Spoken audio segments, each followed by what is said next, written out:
नमस्कार. आज आपल्याला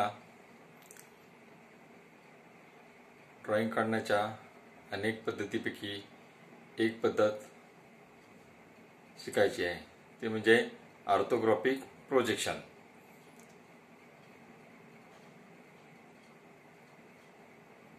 या अगोदर सुद्धा आपण ड्रॉइंग काढण्याच्या मुख्य दोन पद्धती बघितल्या होत्या. त्यामध्ये पहिली म्हणजे single view projection.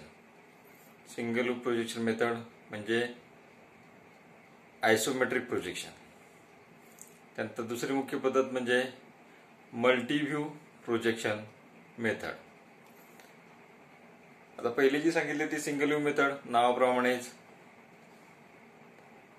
Single view एक देखावा काढण्याची पद्धत, की वस्तूच्या एका देखावामध्ये वस्तूची रचना कशी आहे, त्याचा आकार कसा आहे, एका व्ह्यू मध्ये आपल्याला दाखवले जातं.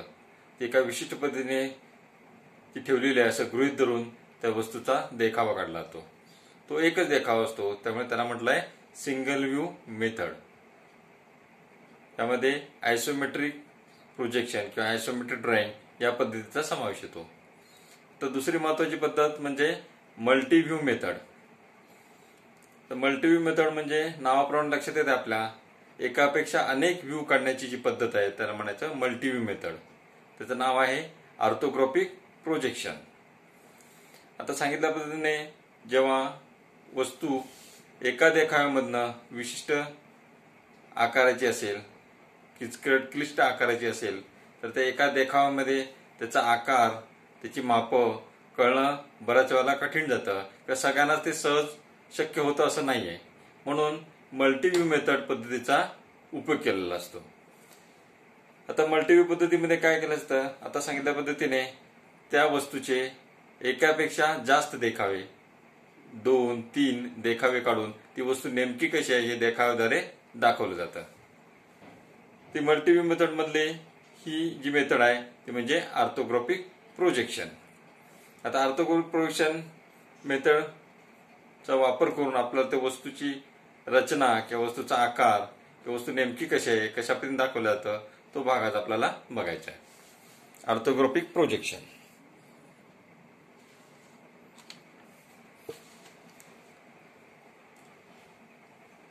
आता यामध्ये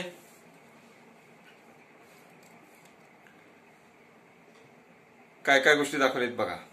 जसं आपण सिंगल व्ह्यू मेथड मध्ये म्हणजे आयसोमेट्रिक प्रोजेक्शन मध्ये ती वस्तू एका विशिष्ट कोणामध्ये ठेवलेली आहे असं गृहीत धरून त्या वस्तूचा आपण देखावा काढतो. त्या देखाव्यामधून ती वस्तूची नेमकी रचना, त्याचा आकार, त्याची मापं या सगळ्या गोष्टी त्यामधनं दिसून येतात. त्यामुळे वस्तू नेमकी कशी आहे हे आपल्याला समजतं. पण काही ठिकाणी वस्तूचे आकार अवघड असतात, कळायला सोपे असत नाही आहेत. विशिष्ट जॉबचे आकार वेगळ्या पद्धतीचे असतात. ते एका व्ह्यू मध्ये संबंध कठीण जातं. म्हणून त्या वस्तूचे अनेक देखावे काढण्याची ही पद्धत आहे, त्याला म्हणायचं ऑर्थोग्राफिक प्रोजेक्शन. आता ही सुद्धा एका विशिष्ट पद्धतीने ठेवलेली आहे आणि त्यानुसार त्या वस्तूचा देखावा आपल्याला मिळतो. आता कसा मिळतो तो या ठिकाणी दाखवलेला आहे बघा. या ठिकाणी दाखवलेला आहे ही वस्तू दाखवलेली आहे, ही दिसते ती टी आकाराचा ठोकळा दिसतोय, ही एक आहे वस्तू आहे. आता ही वस्तू ठेवलेली आहे आणि त्या वस्तूच्या बरोबर मागच्या बाजूला या ठिकाणी दिसतंय एक प्लेन किंवा पातळी ठेवलेली आहे. याला म्हणायचं प्लेन किंवा पातळी. या ठिकाणी ही दाखवलेली ती ऑब्जेक्ट किंवा वस्तू. आता या वस्तू चे जे नेमकं चित्र आहे, ती नेमकी जी कशी दिसते ते आपल्याला या पातळीवरती त्याचा व्ह्यू किंवा देखावा मिळणार आहे. तो कशा पद्धतीने मिळतो ते या ठिकाणी दाखवलेला आहे. आता ही जी वस्तू दाखवलेली आहे त्या वस्तूच्या दिसणाऱ्या ज्या मुख्य कडा आहेत, या कडा दिसतात बघा, रंगीत खडून दाखवले दिसतंय. तो भाग दाखवलाय तो वस्तूचा समोरून दिसणारा जो भाग आहे आणि त्या भागात दिसणाऱ्या या मुख्य कडा आहेत. या सगळ्या काय दिसत आहेत, वस्तूच्या समोरून दिसणाऱ्या कडा आहेत. या सगळ्या कडा दिसत आहेत आणि त्या कडा एकमेकाला मिळून प्रत्येक कॉर्नरला एक एक बिंदू तयार झालेला आहे. तर या ठिकाणी दिसतंय बघा, क्रमांक 1, 2, 3, 4, 5, 6, 7, 8 आणि पुन्हा 1 अशा पद्धतीने आपल्याला त्या वस्तूचे प्रमुख बिंदू दिसत आहेत, कडेचे बिंदू. आता ही वस्तू अशा पद्धतीने ठेवलेली आहे की त्याच्या मागच्या बाजूला काय दाखवलेलं आहे, हे प्लेन किंवा प्रोजेक्शन एक ठराविक अंतरावरती ठेवलेलं आहे. त्यानंतर काय केलेलं आहे, तर त्या वस्तूवरती या बाजूने समोरच्या दिशेने काय केलेलं आहे, प्रकाश टाकलेला आहे. आणि प्रकाश टाकल्यानंतर या समोरच्या जो दिसणाऱ्या भागावरती हा प्रकाश पडलेला आहे.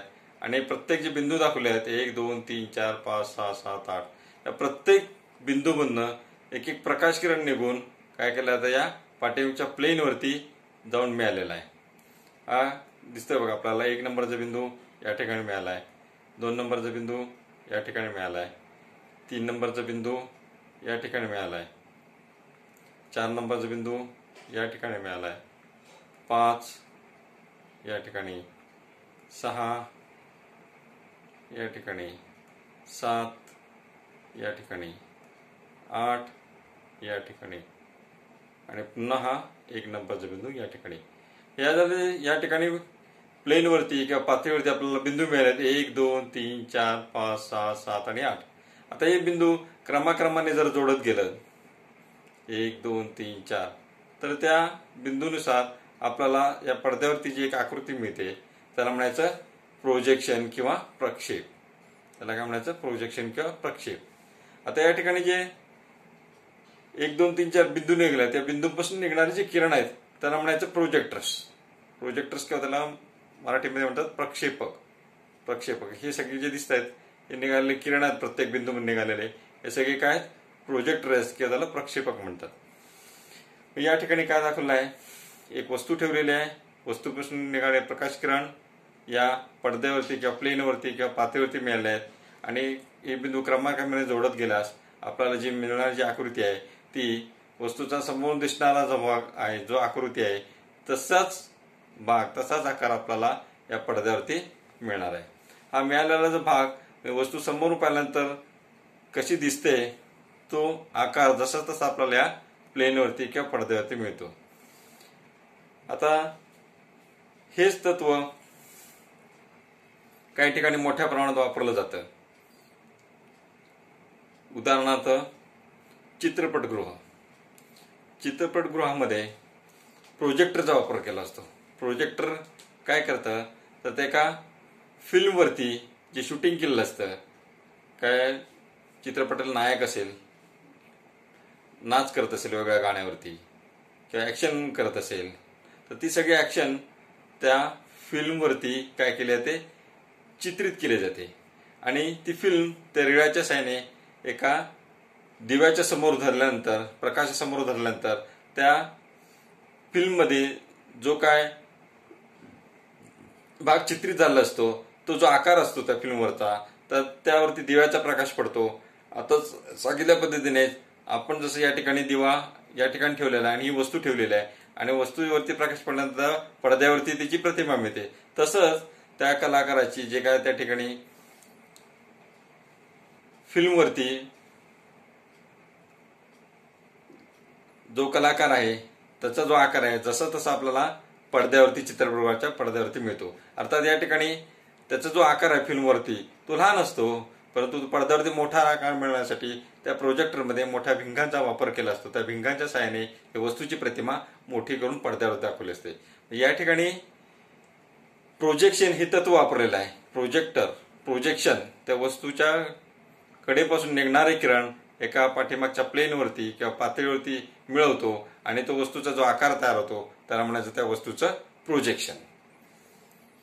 आता हे ऑर्थोग्राफिक प्रोजेक्शन म्हणजे आता जसं आपण सांगितलं तर ते जे पडद्यावरती मिळणारं प्रोजेक्शन आहे तर ते तो वस्तूची प्रतिमा मोठं करण्यासाठी मिळवलेलं आहे. पण या ठिकाणी जो प्रोजेक्शन दाखवलेलं आपण ऑर्थोग्राफिक प्रोजेक्शन म्हणजे वस्तूचा जसा आहे तसा आकार त्या मापासहित आपल्याला त्या प्लेनवरती किंवा पातळीवरती मिळतो. हे कसं होतं तर या ठिकाणी जे ऑर्थोग्राफिक शब्द दिला याचा अर्थच आहे या पातळीला, ही जी पातळी दिसते या पातळीला हे जे प्रकाश किरण किंवा जे प्रोजेक्टर आहेत हे 90 अंशामध्ये छेदत आहेत, 90 अंशामध्ये मिळत आहेत. म्हणजे प्रकाश किरण आणि पातळी याच्यामध्ये 90 अंशाचा कोन झाल्यामुळे त्या वस्तूचा जसा तसा आकार, जसा तशी माप त्या पडद्यावरती आपल्याला मिळतात, म्हणून त्याला म्हटलेलं आहे ऑर्थोग्राफिक प्रोजेक्शन. आता पडद्यावरती मिळालेला जो आकार आहे तर तो आपल्याला या ठिकाणी अशा पद्धतीने दिसणार आहे.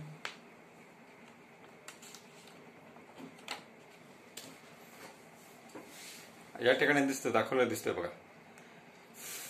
हा जो आकार आहे तो आपल्याला कागदावरती अशा पद्धतीने मिळणार आहे. हा 1 नंबरचा बिंदू 1 2 3 4 5 6 7 आणि 8 हा जो आकार आहे तो आपल्याला कागदावरती अशा पद्धतीने मिळणार. ती वस्तूचा समोर पाहिल्यानंतर ती कशी दिसणार आहे तो आकार या पातळीवरती किंवा प्लेनवरती आपल्याला मिळालेला आहे. अशा पद्धतीचे आणखीन 2 व्ह्यू या वस्तूचे काढले जातात. तर ते म्हणजे आता हा समोर पाहिल्यानंतरचा देखावा म्हणजे हा फ्रंट व्ह्यू म्हणायचा याला. त्यानंतर वस्तू बाजूने पाहिल्यानंतर, इकडच्या बाजूने वस्तू पाहिल्यानंतर तो दिसणार आहे का तो म्हणायचा साइड व्ह्यू. आणि वस्तूचा वरून पाहिल्यानंतरचा देखावा, वरून पाहिल्यानंतर जो काय भाग दिसणार आहे तो जो आपल्याला भाग मिळणार आहे त्याला म्हणायचा टॉप व्ह्यू. म्हणजे अशा वस्तूचे समोरून पाहिल्यानंतर देखावा फ्रंट व्ह्यू, बाजूने पाहिल्यानंतर देखावा साइड व्ह्यू आणि वरून पाहिलेला देखावा म्हणजे टॉप व्ह्यू, असे 3 व्ह्यू किंवा 3 देखावे काढण्याची पद्धत म्हणजे ऑर्थोग्राफिक प्रोजेक्शन. आता ऑर्थोग्राफिक प्रोजेक्शनचे आणखीन यामध्ये 2 पद्धती आहेत.